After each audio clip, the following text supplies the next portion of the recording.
Sí, señores, como lo veían ustedes recién, está con nosotros el presidente del CODICEM, abogado, profesor, posgraduado en habilidades gerenciales, el doctor Robert Silva, a quien estamos saludando. Buenas noches.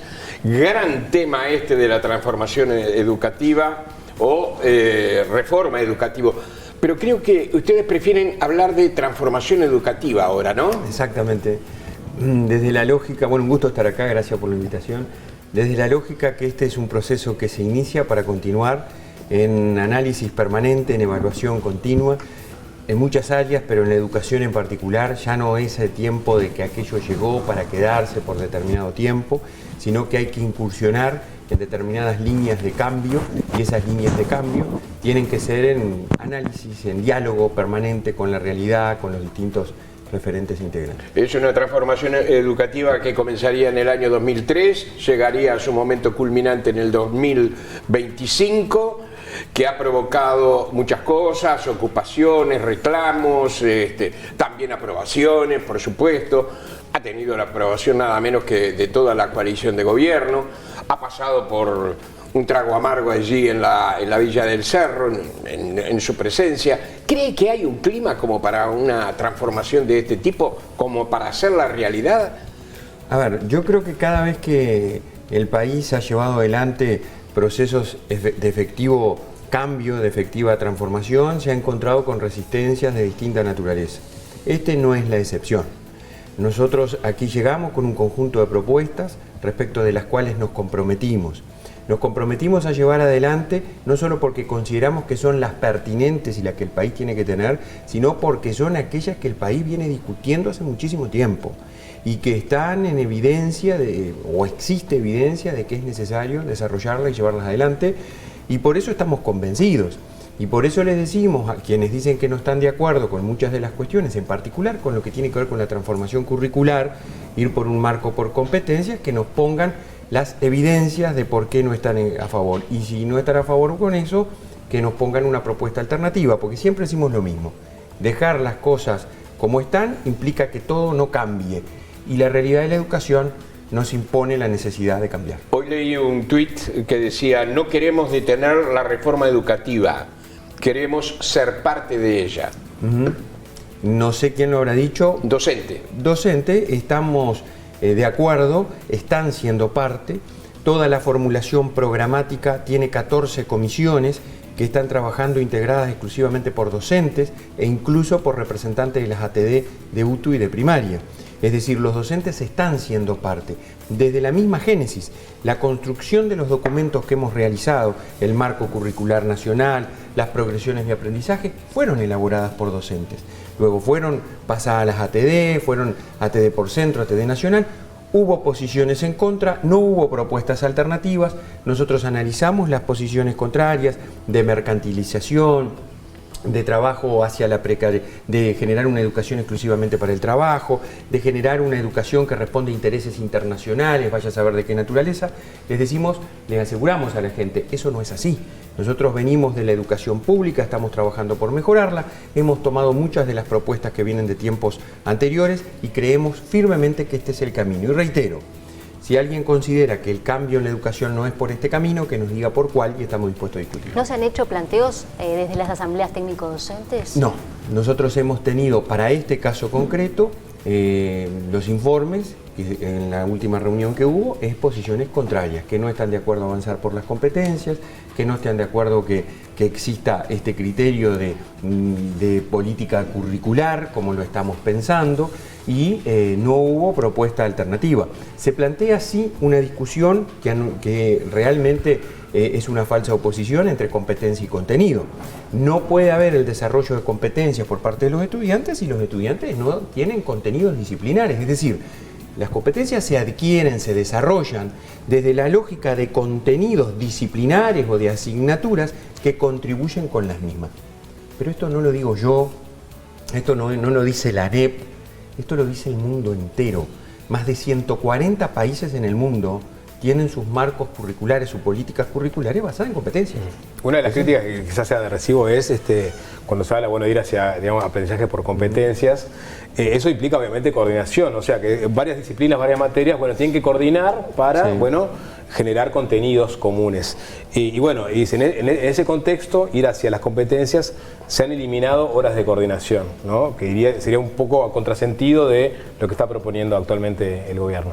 A ver, nosotros tuvimos en el caso de educación, primero nosotros tenemos realidades distintas en primaria, secundaria y UTU. En UTU se mantienen las coordinaciones establecidas que ya estaban. En primaria son las salas docentes, que incluso se han incrementado en las escuelas comunes que no tenían salas docentes, sala un lugar donde se reúnen por un tiempo determinado y que se les paga para reunirse a las maestras. En secundaria había dos realidades, horas de coordinación de centro y hora de coordinación de asignatura.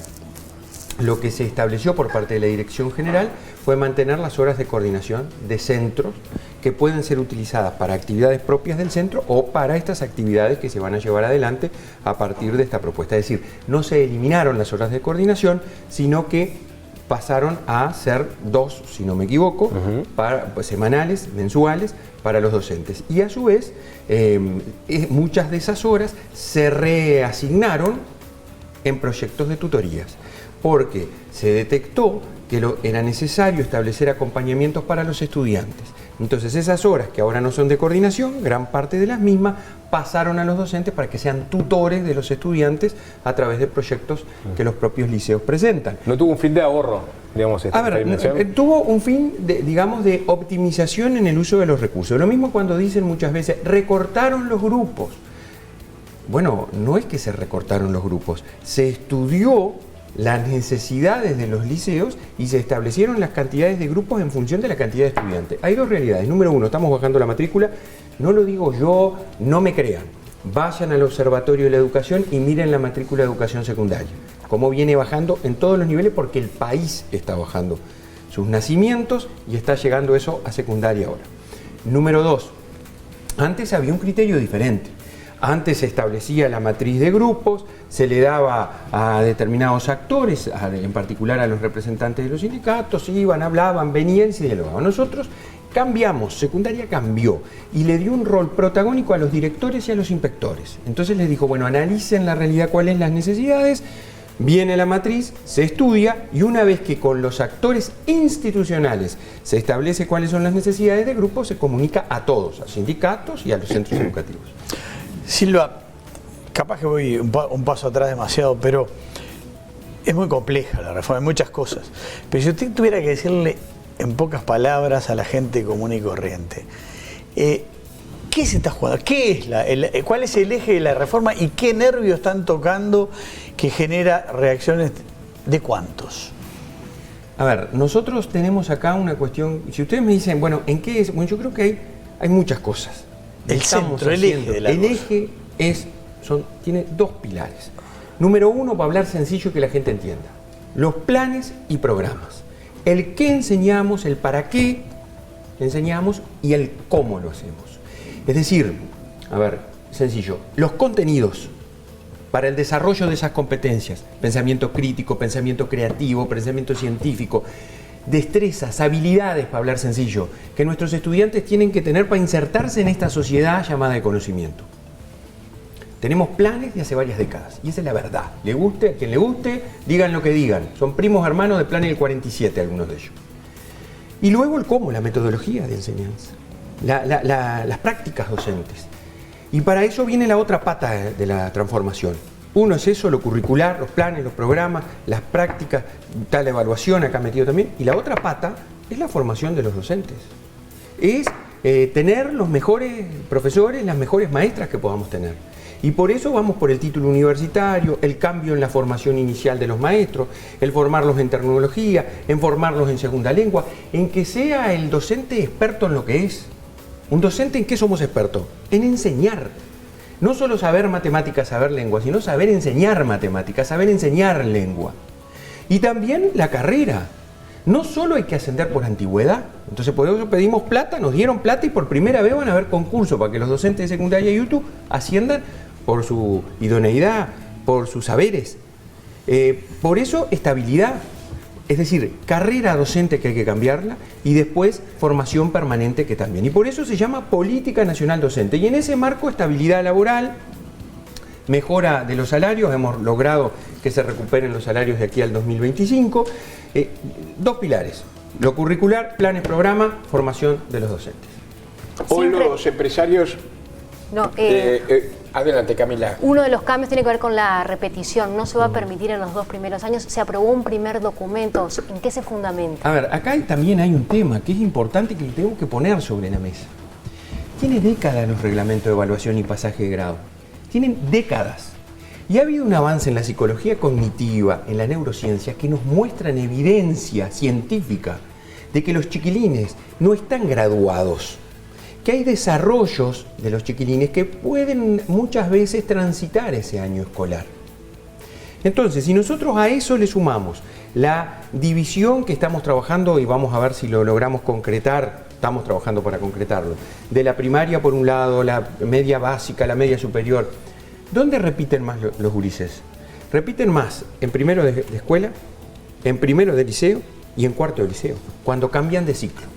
Entonces nosotros ahí les ponemos un jaque, porque está comprobado y hay evidencia que el que repite es un predictor de fracaso importantísimo. Voy a poner un ejemplo para todos. En el 2009 se estudiaron los jóvenes de 15 años en la prueba PISA que tenían una experiencia de repetición, por lo menos. De cada 100 que estaban en esa situación, solo 6 al tercer año lograron culminar la media superior.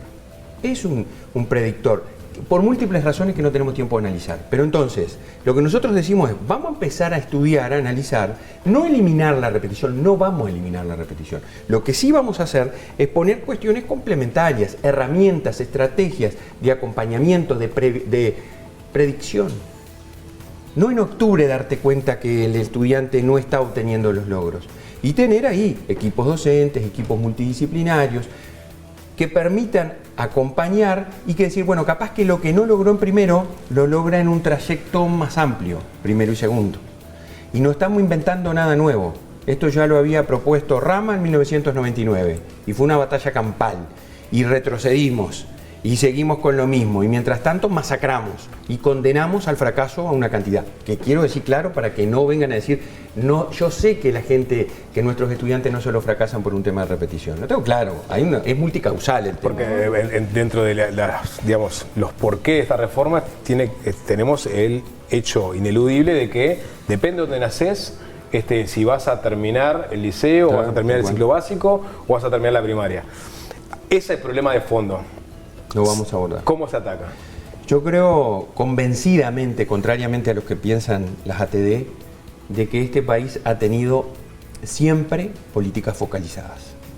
Y la política focalizada no implica tener una educación de menor calidad para el que tiene menos, exigirle menos, no. Implica atender la circunstancia de aquel que tiene una situación de origen diferente. Entonces vos llevás estrategias distintas. Los centros María Espínola, que homenajean a esa gran mujer que hizo tanto por la educación de este país, que son liceos de tiempo completo, que son UTUs de tiempo completo, en zonas vulnerables, con chiquilines que tienen vulneración de sus derechos, que tienen hambre, que tienen una cantidad de situaciones, bueno, procuran atender esa circunstancia. Entonces hay acompañamientos específicos, hay coordinación entre las distintas disciplinas, porque a chiquilines que tienen una determinada realidad, sentalo en un liceo para que tengan historia, geografía, biología, física, química. Entonces, eso es una. Son políticas focalizadas de extensión del tiempo pedagógico, políticas complementarias de alimentación, de acompañamiento para el desarrollo de aprendizajes y además trabajos en red con otras instituciones que nos permitan avanzar. Hoy empresarios expresaron que están buscando miles de personas capacitadas en Uruguay que no se encuentran, que no hay ¿Cierto? uruguayos capacitados. Hay un 60% de deserción, ¿verdad? De no culminación de la educación. Ahí está. ¿Usted cree que de esta manera se va a incentivar a que el chico no abandone los estudios? ¿A que la familia de alguna manera tampoco lo permita? Porque allí hay un problema, Sí, ¿no? sí, La familia que permite de alguna forma que el chico abandone los estudios. Lo que pasa es que a veces los que tenemos hijos nos pasa. Nosotros, seguramente los que estamos todos aquí, tenemos recursos personales, materiales, para poder acompañar la trayectoria educativa de nuestros hijos. Y cuando se nos caen y están medio flojos, estamos ahí acompañando a algún integrante de la familia, los padres, los abuelos, etc. No todas las familias tienen eso.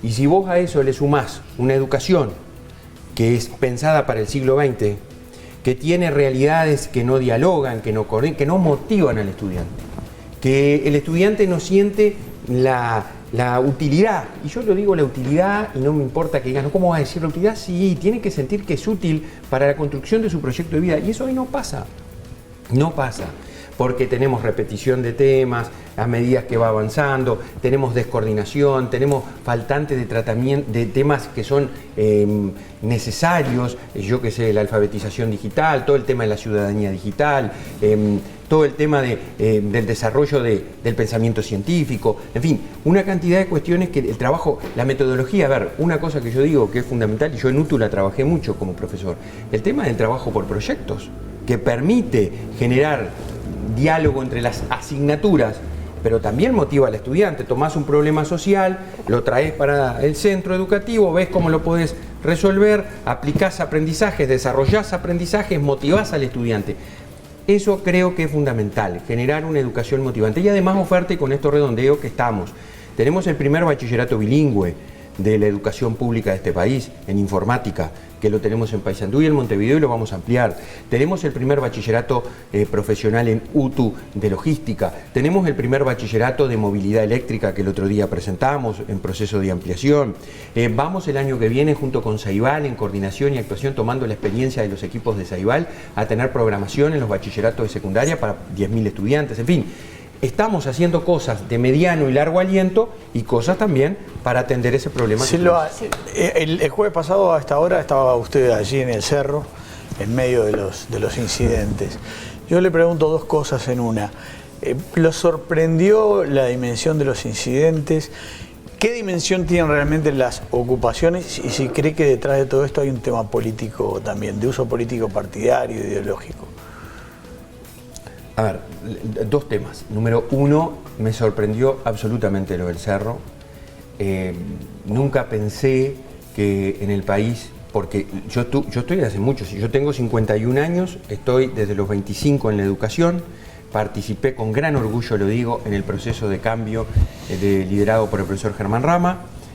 Tuvimos que enfrentar ocupaciones, manifestaciones, muchas de esas situaciones no agradables, y nunca me tocó vivir. Estuve en la primera línea, nunca me tocó vivir las situaciones que vivimos el otro día en el cerro.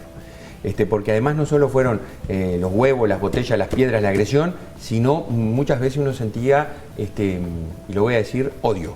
Es decir, había como un ensañamiento con mi persona, con gritos, insultos de diversa naturaleza.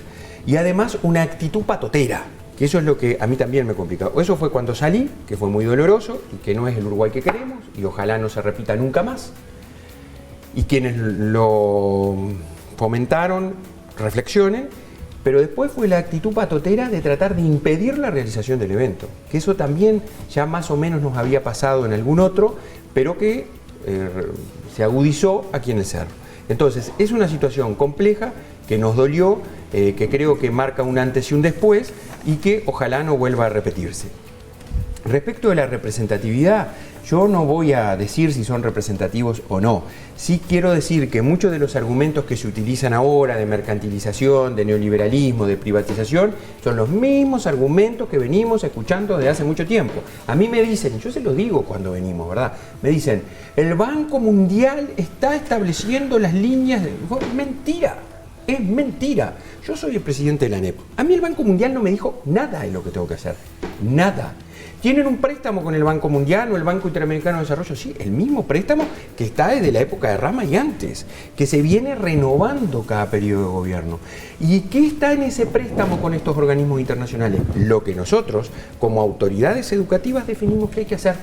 Por eso, el préstamo del Banco Mundial y el préstamo del BID respecto del gobierno anterior cambió sustantivamente, porque este gobierno estableció determinadas líneas de acción que se financian con esos recursos. Silva, ¿se van a impedir las ocupaciones por parte de estudiantes en secundaria? ¿Esto no puede llegar a tensar aún más la relación? Yo creo que aquí hay una situación que también es bueno decirla.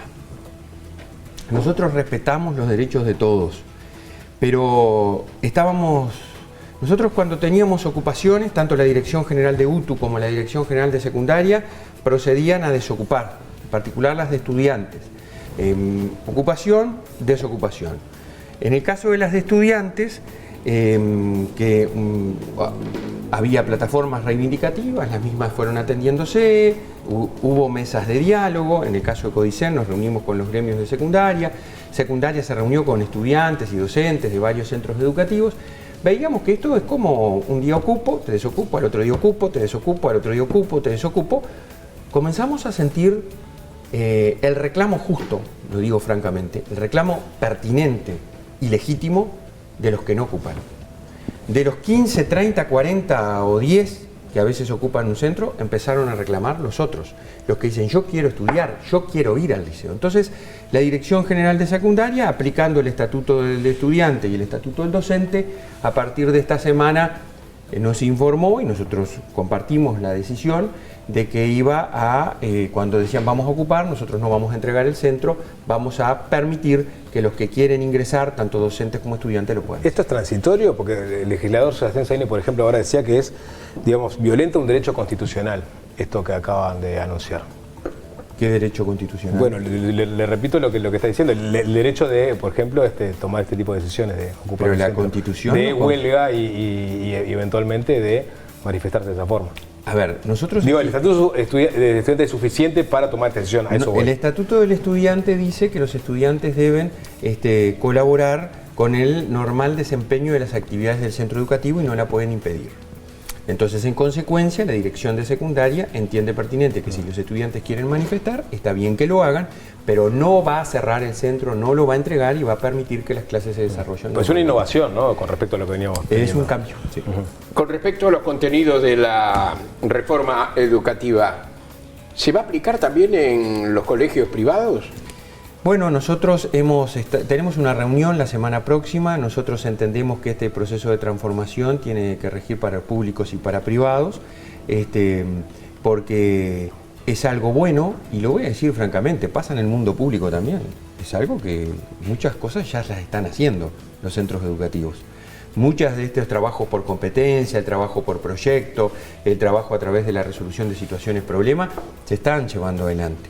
Y nosotros creemos que esta transformación curricular, este cambio, va a generar un diálogo sustantivamente distinto, porque acá, esto a ver cómo lo explico para que sea fácil de entender. Primaria, secundaria y UTU, hasta ahora hacían sus planes y sus programas. Eso ahora cambió. Está primaria, secundaria y UTU trabajando juntos, en un plan de educación básica, que es desde que el niño ingresa en la educación inicial y por lo menos termina el ciclo básico. Y luego vendrá el bachillerato, la educación media superior. Entonces aquí, dialogan primaria con secundaria y UTU. ¿Qué estudiante sale de acá? ¿Qué estudiante recibo yo? ¿Cuál es el perfil de tramo que tendría que tener? ¿Cómo van avanzando las competencias? ¿Cuáles son los contenidos para que estas competencias, según cómo van avanzando, se vayan desarrollando? Es un cambio de paradigma en la política curricular del país. Entonces yo creo que es algo bueno, necesario, y que toda la educación lo debe empezar a aplicar. Doctor Robert Silva, gracias por haber estado con nosotros. Hay encuestas que dicen que una mayoría muy grande de los uruguayos carecen de información con respecto a la reforma, a la propuesta de reforma. Y es muy bueno, por lo tanto, tenerlo aquí, haberlo tenido aquí y recibir todo esto que usted nos ha dicho. Y es una obligación nuestra, ¿sabes qué? Mejorar la comunicación. Ha sido siempre un problema y lo vamos a hacer. Nos vemos Gracias pronto. por invitarme.